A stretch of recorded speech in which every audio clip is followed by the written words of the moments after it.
We'll now start the interview with Mr. Schinas, the Commission Vice President for promoting a European Day of European way of life.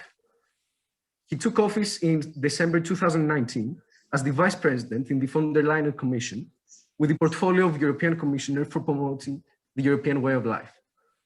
Hello, Mr. Vice President, and we are honored by your presence here. We know you're very busy. Good morning to both of you, Stathi, Katerina, and also through you, congratulations to all the your schoolmates and the school for this great initiative to discuss Europe on the occasion of Europe Day and the launch of the conference on the future of Europe. Well done.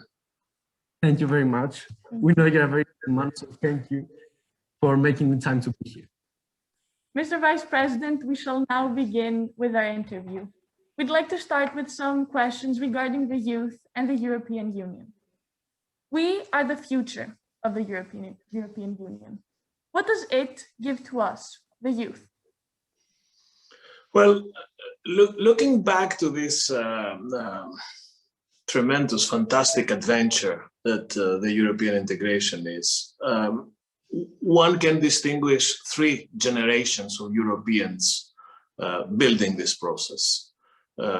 The first was the generation of the founding fathers, the ones who invented the process, the ones who had the vision to construct a continent of peace in the ashes of World War II. And these are the people who created the conditions, the parameters, the architecture of what is now known as the European Union, the biggest and the best regulated market in the world, the second world currency, the epicenter of good governance, of democracy and human rights. Then there was another generation, the generation that in a way constructed Europe, the generation that made the vision reality, that threw themselves in a very practical way of building blocks of policy areas that helped Europeans move from the one area to the other. And this is the famous bicycle process that unless we keep pedaling in European integration, the process will stop. So I like to believe that myself and the generation of your parents are part of this second generation of Europeans building Europe. And then it's you to come to your question. You are the third generation of Europeans that would have a difficult task, a very challenging task, which would be first to defend, absorb, interiorize what we gave you in all the pros and cons, with all the advantages and the disadvantages, with everything that we managed to get right, but with things that we failed to get right. So your task, your generation of Europeans who were born Europeans, who were born within the European Union, you would have exactly this task, to defend what you found and to strive to make it better. An ancient philosopher and great orator, Socrates, in a famous speech, it was not a speech, his best friend actually asked him to advise his younger son, Demonicus. So in a famous speech, Socrates to Demonicus, in a sentence, encapsulates what I'm trying to tell you. The sentence goes something like, Sterye ta paronda, ziti ta veltio. Appreciate and defend what you get, what you found, but strive to make it better. That's the challenge of your generation of Europeans. Thank you very much for this answer. So let's move to more specific questions. So we high school students who are the future of Europe, how can we more specifically contribute to the EU's activities and these ideas you talked to us about?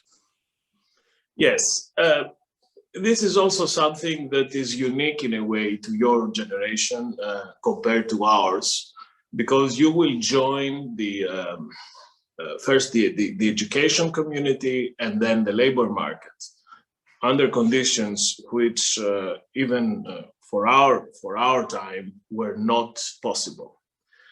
You would benefit from a wide range of youth-centered and mobility-centered tools and instruments that were only starting 20 years ago, 30 years ago.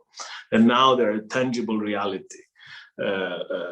Projects like, of course, the Erasmus Plus, which we like to think as the jewel in the EU crown, the biggest program of mobility across Europe.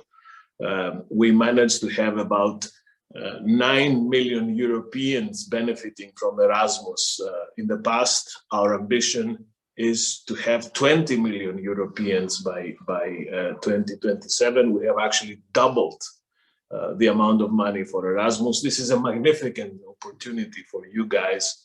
It is not only studying abroad, but it's also understanding your fellow Europeans, enriching the way you view others, becoming actually a better citizen by seeing how Europe works in practice.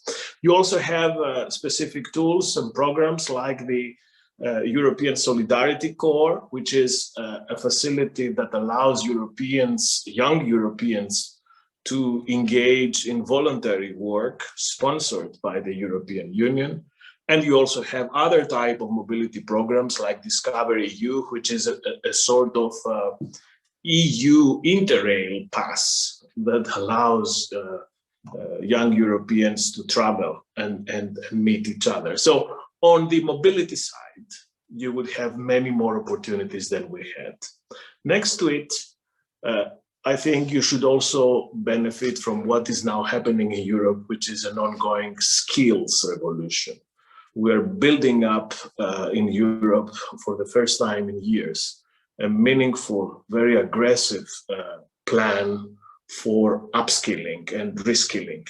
And the young generation of Europeans would be the main beneficiaries of this, especially in two areas where your future lies, our common future lies, which is the digital transition and the green transition. You know that we didn't had to wait for the pandemic to find out how important these transitions are, but having the skills to be able to ride on these transitions will also be important.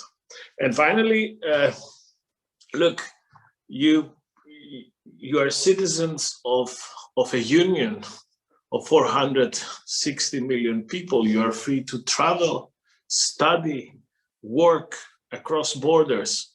This is an opportunity that my parents didn't have. I had in half of my life.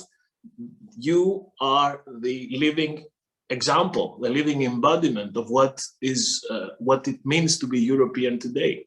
So all these field and richness of opportunities are ahead of you. And we understand that education is a very important aspect of this. However, we know that different member states within the EU have very different educational programs. So as a union, how can we promote a more European education across the EU and within each member state?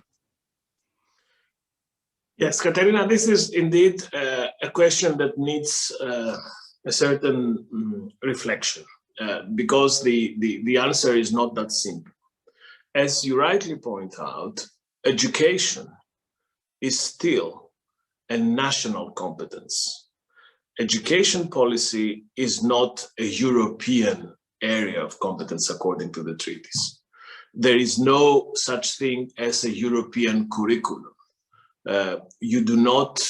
We do not teach in our education systems the same materials in all member states. We do not want through education in Europe to produce a homo europeus who would learn the same things, do the same things. We are not in favor of, how should I put this, bulldozer politics. Having said that, So having recognized that each member state has the obligation, if you like, and in most cases also the constitutional requirement to decide on how they structure their education system. Increasingly, the European Union plays an ever important role in providing another layer, a European dimension of education, if you like, which does not, of course, substitute or replaces or competes with the national systems, but on the contrary, enriches them, provides added value to them. And this is only normal, mainly for two reasons. First, we were discussing earlier, the mobility element. Since we're having more and more mobility in the European Union, it makes much more sense to have more and more Europeanism into our education policies. And secondly, skills and the right to work across Europe that also compels to provide the same amount, if you like, of baggage in terms of skills, vocational training for young Europeans. So the European dimension of all this is what probably you have heard as the European education area, which is an objective that we want to bring about by 2025. And it consists precisely of what I'm telling you, of a gradual convergence of our education systems towards a European dimension that adds to what member states can usefully do.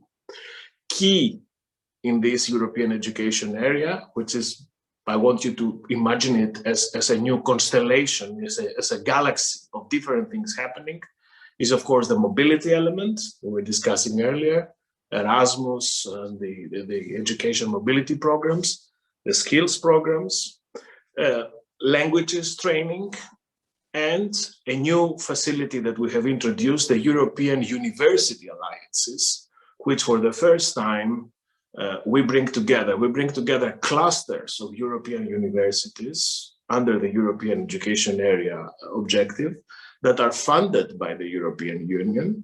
And through this funding, they work together in areas of common interest, first to make sure that their curricula are more or less aligned, and secondly, because one day we want to see these university alliances, these European university alliances, also being able to produce European degrees.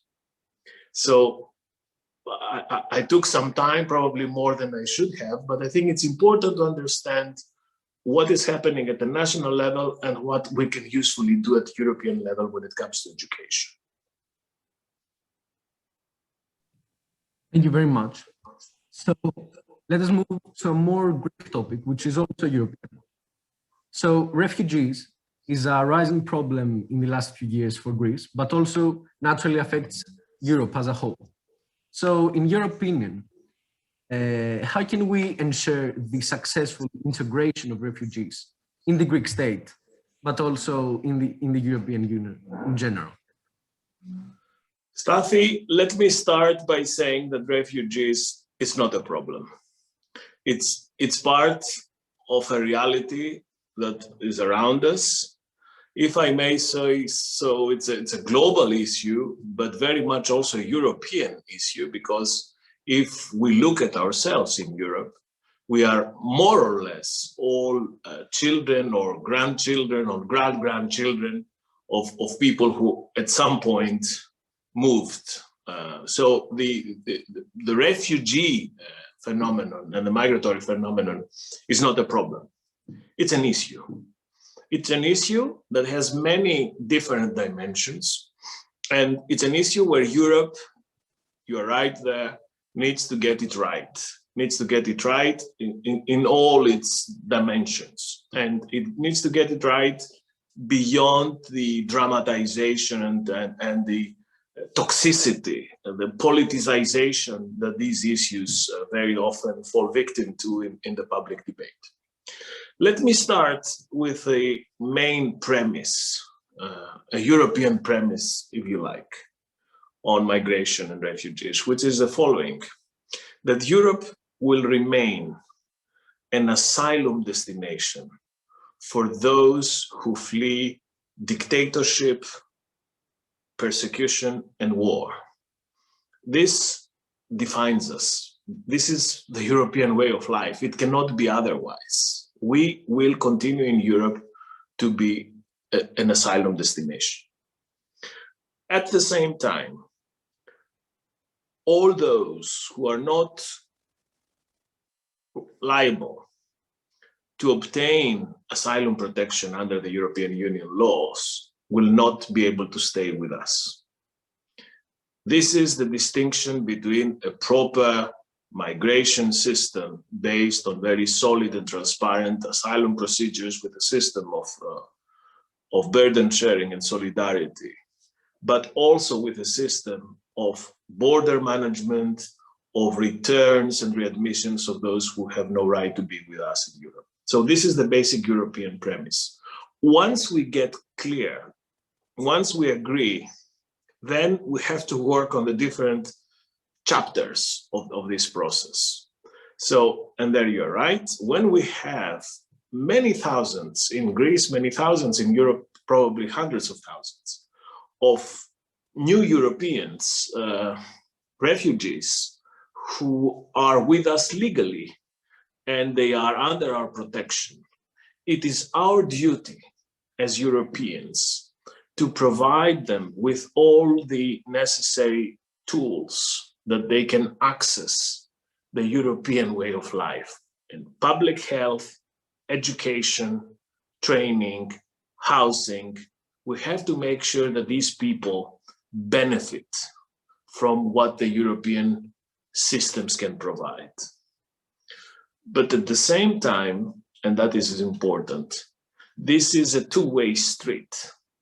It is also up to them to aspire, respect, and abide by our own principles and values in Europe. What Europe can do for refugees, refugees should do for Europe as well. And this entails tolerance, religious tolerance, respect for the role of women in society, in the family, and in the workplace, living in democracy and in harmony with other communities. So this is a process which is ongoing.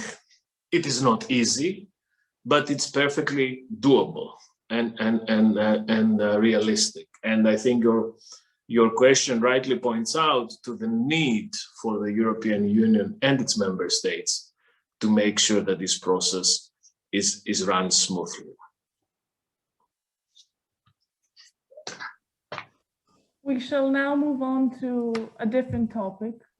We have all seen the quite ambitious plan of the European Commission towards recovery from the COVID-19 pandemic. Mr. Vice President, in your opinion, how will this contribute to the future of the European Union? Yes, this recovery initiative,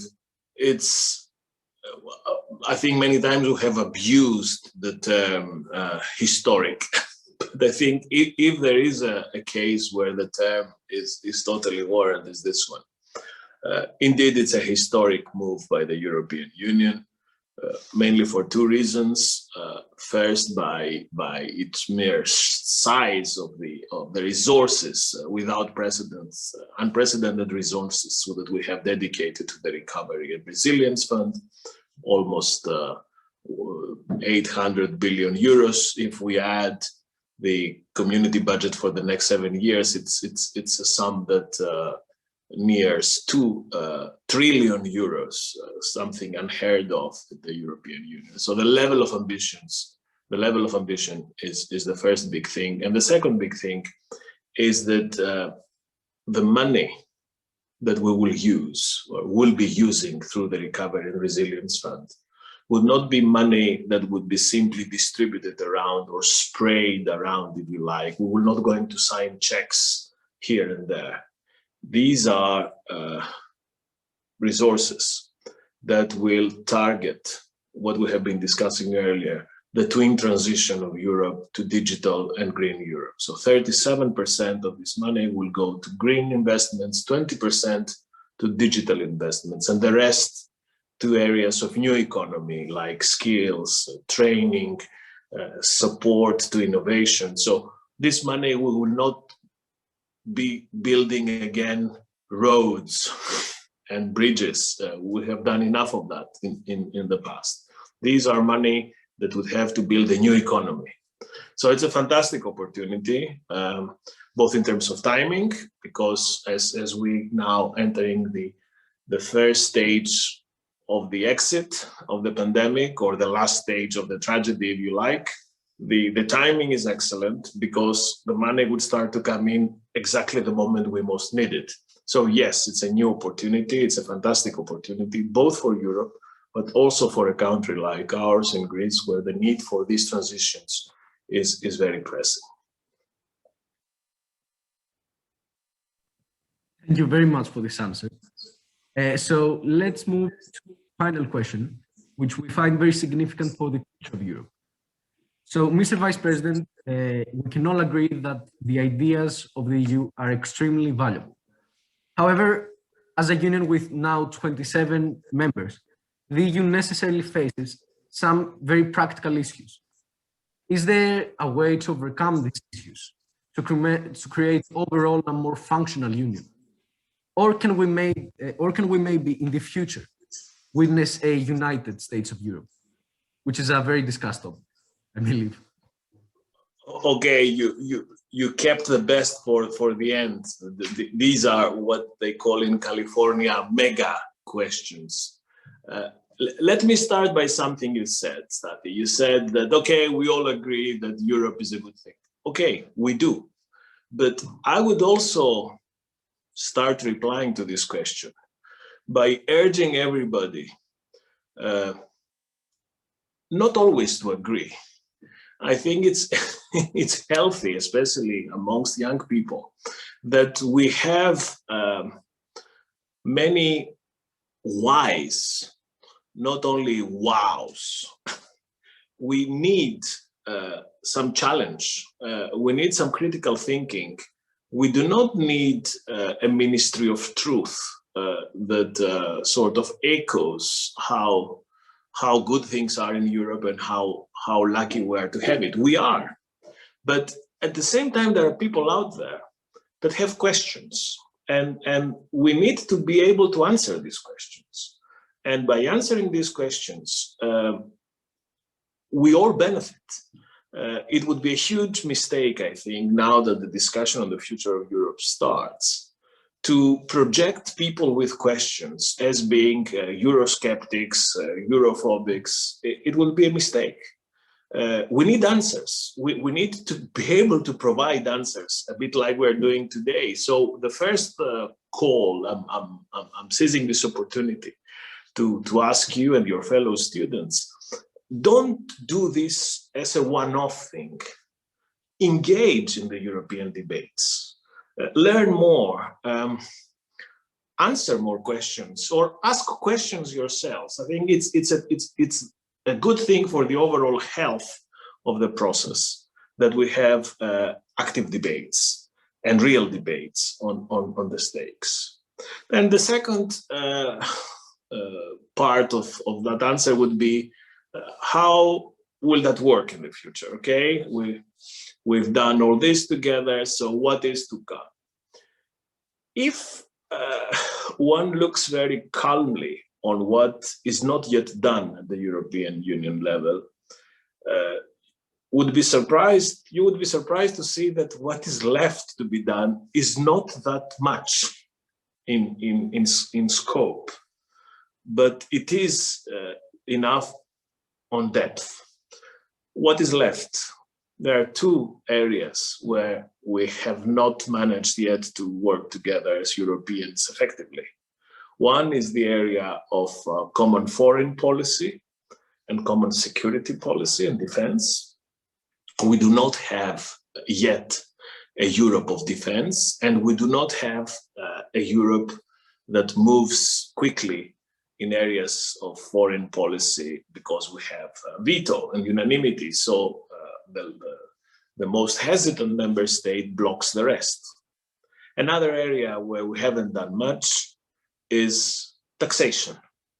taxation still remains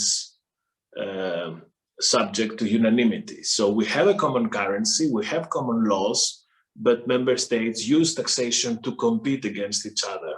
And this adds a level of distortion in the overall economic mix. And that's it. These are the areas that we still have to concentrate on. The rest is more or less done in togetherness as a union, are part of EU competence. We work together, all 27 of us. So first, let's debate, keep talking. Second, let's keep digging, especially in these areas I was referring to. And finally, what's the end destination of this process? Some, you implied it as well, see the end of the destination as the United States of Europe. You know that it took the United States of America more than 200 years to get to a real United States federal entity. The European integration is only 70 years old. So we still have a lot ahead of us, but one should not underestimate the federal elements that we managed to instill in our system so far, just 70 years. Not only the market, not only the European Parliament directly elected by the people of Europe, not only a European Court of Justice that whose findings are obligatory for our member states, like with the Supreme Court.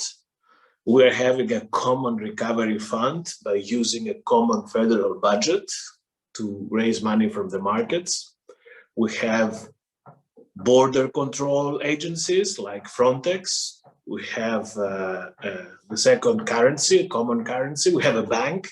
So there are many federal elements that are already part of our policy mix. No, we do not have an army yet. There are no von der Leyen battalions ready to start or to be deployed. We do not have European aircraft carriers or fire jets, and I'm not sure that we need to have them, provided that we have a more European level of cooperation in defense, and one day probably, yes, why not a European of defense? But I'm saying all this, and I want to finish by this long answer, that for me, the destination, the end destination, should not be something that we proclaim for ourselves. Say, look, this is the United States of Europe, let's go for it. I prefer the method that took us so far here to where we are, which is a method of engagement, communality, working together, finding solutions to common problems, pushing our level of cooperation from one area to the other, keep the bicycle going, engaging young people, understanding each other better, overcoming toxicity and dramatization and very hard cleavages. And let's see. Probably at the end, we will get to what you describe as a federal state of Europe, but we should not proclaim this now, because we will raise expectations, and I think we will polarize something that needs to be seen as a more evolutive, more normal, more de-dramatized process. Thank you very much for this interview, Mr. Vice President. I think it was an enlightening discussion for our presence in Europe and the possible future of the European Union. Thank you. I enjoyed it a lot. And as I said, don't do this as one-off. Keep talking, keep engaging. And let me tell you that I will be on your side if you need me. Thank you. Kalimera. Thank you. Thank you.